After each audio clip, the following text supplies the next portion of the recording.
3월 30일 아침에 밥에 어제 포장해온 샐러드와 고기를 넣고 고추장에 비벼 먹었다. 마음이 편했다. 어제 집주인이 알려준 장터에 갔다. 엄청나게 큰 장터다. 일주일에 한 번 연다. 남편은 너무너무 좋아했다. 우리나라에선 이미 사라진 장터. 너무 정감 있단다. 몇몇 할머니들은 집에서 기르는 염소, 소, 젖을 짜서 나왔다. 올리브 오일도 그대로 짠 것이다.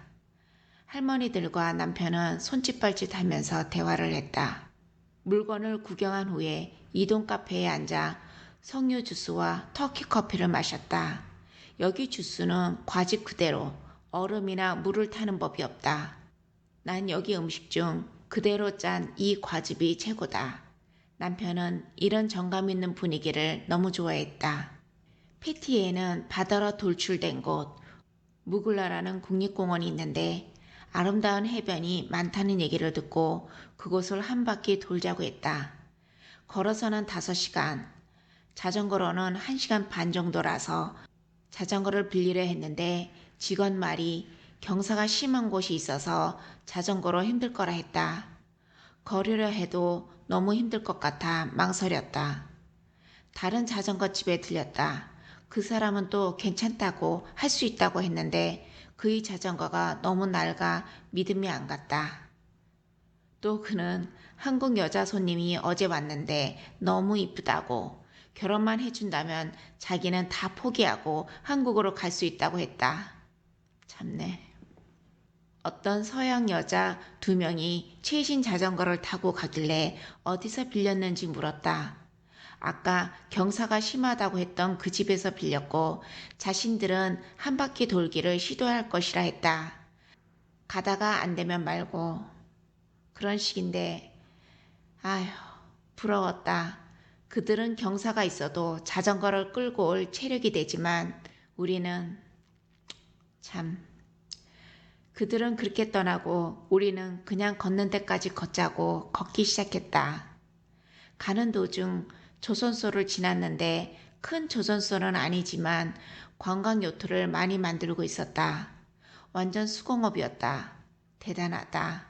거기에 우리나라 한박식당 같은 곳이 있었다. 근데 완전 남자들만 있었다. 덩치들도 크고 먼지투성에 페인트 땀 냄새가 무심무심 풍기는 그런 남자들만 바글바글했다. 근데 웃지도 않는다. 그들은 다 피곤해 보였다. 그곳에서 나만 여자다. 왠지 겁이 났다. 남편이 없었으면 절대 들어오지 못할 곳이었다. 스카프라도 써서 가려야 할 것 같은 그런 분위기였다. 그래도 이런 곳에서 먹어보고 싶은데 아무도 영어가 전혀 안 되었다. 옆에 손님이 우리 대신 주문해준 덕에 식사를 했다. 이럴 때는 무조건 주는 대로 먹는 법. 값도 무지 쌌다. 3가지 음식 종류에 30리라. 그런데 먹다가 보니 갑자기 남자들이 한꺼번에 쑥 빠졌다. 남편과 나만 달랑 남았다. 기분이 이상했다. 아마 점심시간이 끝난 것 같다. 아이고, 아까 사진을 너무 찍고 싶었는데 혹이나 혼날까봐 못 찍었는데 너무 아쉽다. 그들한테는 평범한 일상이지만 우리한테는 특별한 경험이라 좋았다. 조선소를 나오는데 주변에 다 배 만드는 재료로 너저분한데 그들은 우리가 지나갈 수 있게끔 일부를 배려해줬다. 터키 남자들은 참 순하다. 얕지가 않았다. 걸어서 비치공원까지 왔다. 사람들이 없어서 횡령했지만 그래서 또 쓸쓸하면서도 잔잔한 분위기가 있어 마음을 가라앉힌다. 우리는 그곳에서 한동안 바다를 바라봤다. 마치 시간 캡슐에 쌓여 파도도 세상의 아우성도 다 영원히 차단될 것만 같은 그런 분위기였다.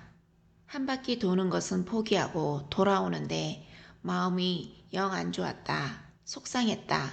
진짜 보고 싶었는데 참 나이가 드는 것이 서글프다. 내려오는데 아까 만났던 그 서양 여자들이 우리를 불렀다. 그들은 벌써 한 바퀴를 다 돌고 오는 길이었다. 그들의 말로는 경사가 있긴 있는데 나쁘지 않았다고. 경치는 진짜 너무너무 아름다웠다고. 꼭 시도하라고. 물과 비스켓을 꼭 가져가라고. 아무것도 없다고. 한두 시간 동안 자전거를 타서 얼굴은 열기로 상기되었고 기분이 좋아서인지 흥분하면서 막 떠드는데 분명히 평범한 얼굴인데 너무너무 이뻐 보였다. 너무 부러웠다. 그 젊음이, 그 열정이, 그 대담함이, 그 에너지가 너무 부럽다. 그때 시간이 3시 반. 집으로 가기에는 너무 이르다. 자전거로 패티아 앞 해변만 가자고 결정했다. 자전거를 빌려 앞 해변가를 따라 캘리비치까지 갔다. 너무 좋았다. 서글펐던 기분이 어디론가 날아갔다.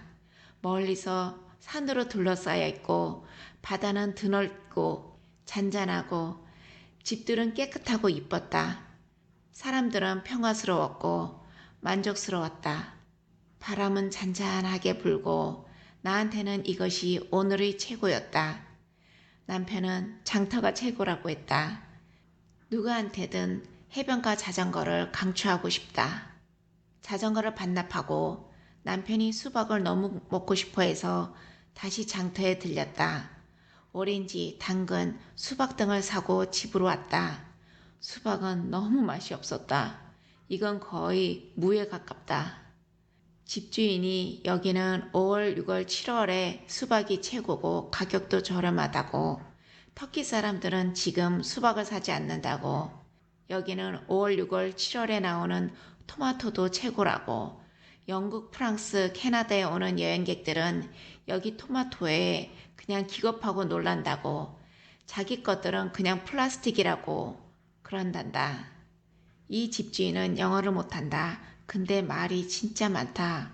영어로 역사, 문화, 바다 등 끝도 없다. 질문을 하기 두렵다. 터키 영어 완전 짬뽕이고 문법이란 것은 없다. 에휴, 그래도 단어 짜맞추면 키포인트는 짐작할 수 있었다. 그는 나한테 한국인들은 터키를 어떻게 생각하냐고 물었다. 나는 전에 비정상회담이라는 TV쇼에 터키남이 여러 여자들을 속였었다. 그래서 무책임적인 사람들이라 생각했는데 직접 와서 보니 아니더라. 마음이 따뜻하고 가정을 챙기고 정감이 있고. 그랬더니 그는 외국에서 터키 나쁜 점만 TV한단다. 프랑스, 영국, 미국 지네들은 더 많이 코로나에 걸렸는데 터키의 문 닫힌 상점을 TV로 보내면서 여기는 꼭 죽는 것처럼 방송을 한댄다. 내가 현 정부를 좋아하냐고 물었는데 그는 너무너무 좋다고 20년 전에는 병원 시스템이 없어서 아파서 병원에 가면서도 죽었다고 진단도 2시간 넘게 걸려야 겨우 받았다고. 그러나 지금은 18세 이하로는 무조건 공짜이며 성인들도 적은 비용으로 치료를 받는다고. 20년 전에는 없었는데 지금은 600개 넘는 댐이 건설되었다고. 내가 그래도 20년 넘게 장기 집권은 심하지 않냐고 하니 그는 인기가 많으니까 투표로 계속 당첨되니까. 에휴, 맞는 말인지는 모르지만 이 아저씨의 나라 사랑은 참으로 강렬하다. 미국 우크라이나 커플이 대화에 참여했다. 그는 오후에 시장에 산 간식거리를 내놓았다. 처음이다. 서양 애들이 자기의 것을 공유한다는 것이. 이 미국 청년 이름은 팀이다. 이런 미국인은 처음이었다. 그는 같이 앉아있는 우리들 모두 영어를 잘 못하는데도 언제나 배려 있게 차분히 들어줬다. 남편이 언제 미국으로 돌아가냐고 물으니 그는 자신의 나라 미국이 너무 싫단다. 미국 정부도 너무 싫단다. 부모랑도 사이가 안 좋고 일찍 미국을 떠났기 때문에 그곳에 친구도 없단다. 정의 굶주린 모습, 마음이 연한 아이. 남편은 지금은 젊어서 저러면서 견디겠지만 나이가 들면 어떻게 살지 걱정스럽단다. 안쓰럽다. 남편이 왜 머리를 밀었냐고 물으니 머리카락이 곱슬이라서 불편했다고. 남편의 서투른 말에도 진지하게 정중하게 답했다. 참 마음에 든 사람인데 그의 인생이 참 안타깝다.